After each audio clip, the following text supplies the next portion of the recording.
তারা খুব ভালোভাবে। শেখ যদি সম্পর্ক আপনার মাধ্যমে জানাতে চাই দর্শকদেরকে যে দফ কি নির্দিষ্ট দিনে, যেমন মনে করেন ঈদের দিনে কিংবা বিয়ের দিনে বাজানো হতো, কিন্তু আমাদের দেখি সবসময়ই তারা সারা বছর দফ বাজাই থাকে। আসলে এটা কি সারা বছরের জন্য অনুমতি আছে নাকি শুধু নির্দিষ্ট দুই একটা অনুষ্ঠানের ক্ষেত্রে অনুমতি ছিল?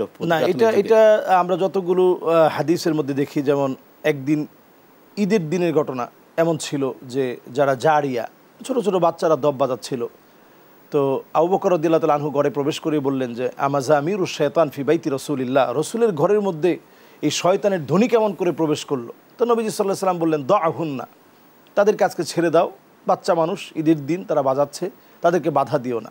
তাহলে এ থেকে বোঝা যায় যে ঈদের দিন একটা আনন্দঘন পরিবেশে আপনি যদি শরীয়তের সীমানাকে অতিক্রম না করেন, এমন পদ্ধতিতে আপনি দফের ব্যবহার করতে পারেন।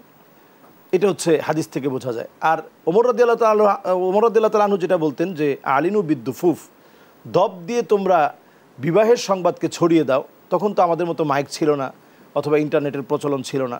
দফটাকে যখন বাজানো হতো তখন কিছু লোক জড়ো হয়ে যেত। এখনও যেটা হয়, আমরা যদি কোনো সাংস্কৃতিক সন্ধ্যা করি, ইসলামী অঙ্গনেও যদি করি, তো কিছু মানুষ তো শুনতে আসে, আমাদের যে মাহফিল, মানুষ শুনতে আসে। তো এরকম যদি হঠাৎ করে কোনো একটা জায়গায় ওকেশনালি যদি দফ বাজানো হতো, তো সবাই যখন আসতো একটা মিলন মেলা হতো, এতে করে মানুষের কাছে প্রচার করা সহজ হয়ে যেত যে এই বিষয়টা এখন হচ্ছে, হ্যাঁ সুতরাং অমুকের বিয়ে, এই বিয়ে তোমরা আসবা। তো এর মাধ্যমে প্রচার করা হতো যে বিয়েটা হচ্ছে, যাতে করে বিয়েটা লুকোচুরিতে না হয়। এজন্য আনুষ্ঠানিকভাবে বিয়ের অনুষ্ঠানে, যেটা ইসলাম সমর্থন করে, এই জাতীয় অনুষ্ঠান করা যেতে পারে।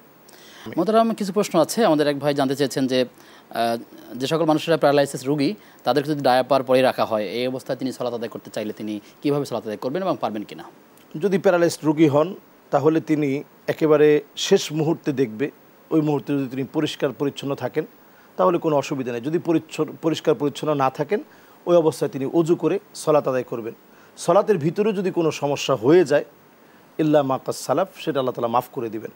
কারণ আল্লাহ রাব্বুল আলামিন লা ইউকাল্লিফুল্লাহু নাফসান ইল্লা উসাহা, কারো উপর আল্লাহ তাআলা বোঝা চাপিয়ে দেন না। যদি এমন হয় যে তার পেশাবের সমস্যা, পেশাব ধরে রাখতে পারতেছেন না, ওই অবস্থায় তিনি পবিত্রতা অর্জন করে দাঁড়িয়ে যাবেন, যতটুকুন উনি পারেন আল্লাহ রাব্বুল আলামিনের জন্য ইবাদত করে নেবেন। ওই অবস্থাতেই আল্লাহ তাআলা কবুল করে নেবেন। আল্লাহ রাব্বুল আলামিন ফেরেশতাদেরকে বলবেন উক্তুব, তুমি লিখো। ফেরেশতারা বলবে যে মাযা আক্তুব, আল্লাহ আমি কি লিখব?